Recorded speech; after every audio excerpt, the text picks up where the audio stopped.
Rebonjour à tous les amis, ici de nouveau Doomman. Alors pour commencer mes tutoriels, je vais vous montrer comment on fait une case, un cadre pour une case. Parce que c'est pas aussi simple que certains croient. Alors déjà dans votre belle planche de Paint, le premier truc que vous faites, c'est que vous l'enregistrez sous et vous l'enregistrez directement en PNG. Voilà, parce que bon, là par exemple, si vous voyez, si je perds mon travail, bah c'est pas très grave, parce que bon, j'ai juste une page blanche et j'ai juste à la refaire et à réenregistrer en PNG. Alors que bon, si je dois faire, si je fais toute une planche et que finalement, j'enregistre en JPEG par erreur, j'ai tout perdu et je suis un peu dans la merde.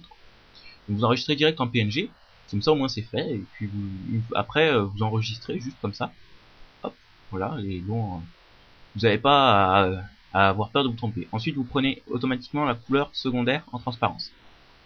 Voilà, alors, pour faire une un cadre et une case, il faut déjà avoir une case. Alors je vais commencer par vous montrer, bon là je vais prendre un décor au hasard, par exemple voilà celui-là, sur un décor random on va dire.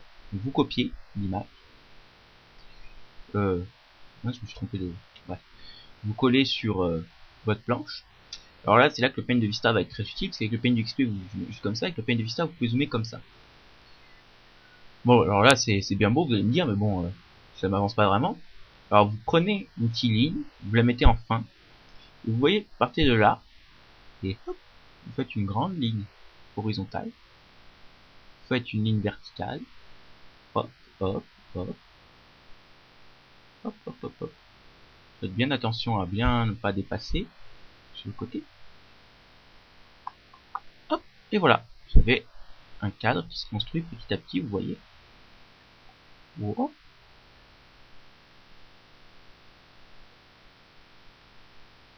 Wow.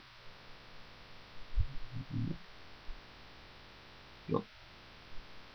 Et hop. Alors ça peut paraître long, mais en fait non, c'est plutôt facile.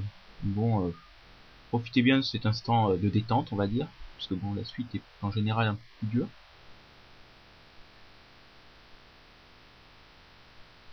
Hop. Bon, voilà, on traque les dernières incohérences, et voilà. Là, vous avez une case encadrée, une case de sprite comique encadrée. Ça fait un cadre léger, mais bon, en même temps, c'est plus joli quand même avec 4 que 100, vous voyez. Donc bon, voilà, on a une cadre.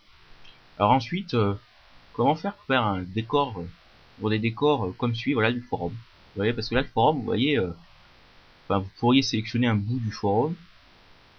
Et bon, outre si vous devez, par exemple, si vous voulez que l'action se passe d'abord dans le hall, puis ensuite sur un côté. Comment est-ce que vous allez faire pour avoir une case de la même taille? C'est tout simple. Vous prenez l'outil rectangle, vous faites un rectangle de la taille de la case que vous voulez. Voilà, comme ça par exemple. Ensuite, vous copiez le rectangle, vous retournez sur les décors du forum, hop, vous mettez le blanc en couleur transparence.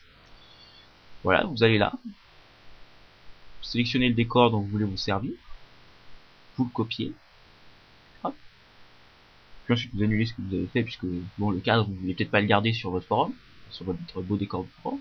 Hop, vous récupérez, et là, hop, vous nettoyez un petit peu tous les trucs moches qu'il y a autour du décor, vous voyez, en les sélectionnant et en appuyant sur Supre. Hop, vous voyez, faites comme ça, puis comme ça, comme ça, wow, comme ça, et comme ça, bon, et ainsi de suite, et voilà, et donc vous nettoyez votre décor. Alors quel est l'avantage de cette technique? Parce que vous me direz, ça on avait juste à le sélectionner, à faire un cadre autour. Et ben imaginez maintenant que vous vouliez faire l'action sur un autre endroit. Bon, si vous n'avez pas des cases de la même taille, dans un même sprite comique, bah ça le fait pas, ça fait un peu ridicule. Donc ce que vous faites, voilà, c'est que vous avez l'avantage, c'est que vous pouvez, voilà, récupérer un autre morceau du décor de la même taille. Hop, de la même façon. Et voilà, et vous avez juste à le nettoyer de la même façon. Bon bah, c'est un certain avantage si vous faites un sprite comique, mais par contre, on va pas vraiment avoir besoin de ces décors. Voilà, donc on peut les virer. Voilà, donc là vous savez maintenant faire un cadre sur vos cases. Alors je vous conseille de toujours garder le cadre dont vous vous servez. Bon là on s'en fiche. Mais par exemple pour celui-ci. Donc alors pour garder le cadre c'est tout con. sélectionnez votre case, hop, bah, vous voyez, vous agrandissez à fond, et là vous voyez que vous faites bien attention de pas dépasser sur le noir, et hop, vous effacez votre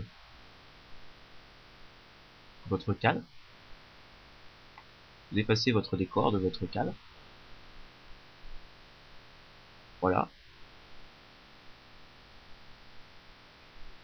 et ben voilà, vous avez à nouveau un cadre vide, qui pourra par exemple vous servir, bah, si vous voulez un autre décor de la même taille, par exemple, je veux plus lui, bah je veux lui, hop, vous avez juste à le récupérer, à le remettre, et ensuite à mettre votre cadre par dessus de façon à ce qu'il soit correctement mis. C'est pas facile sans zoomer. Donc on va copier et on va coller. Voilà. Donc en zoomant c'est très simple, voilà, vous avez juste à faire attention. Et voilà, vous avez votre case, nouvelle case encadrée. Donc donc je vous conseille de toujours conserver vos cadres si vous faites une planche longue, enfin, tant que vous faites votre planche. Et aussi les décors dont vous êtes servi, parce qu'on sait jamais, vous pouvez vouloir vous en servir plus tard. Bon voilà.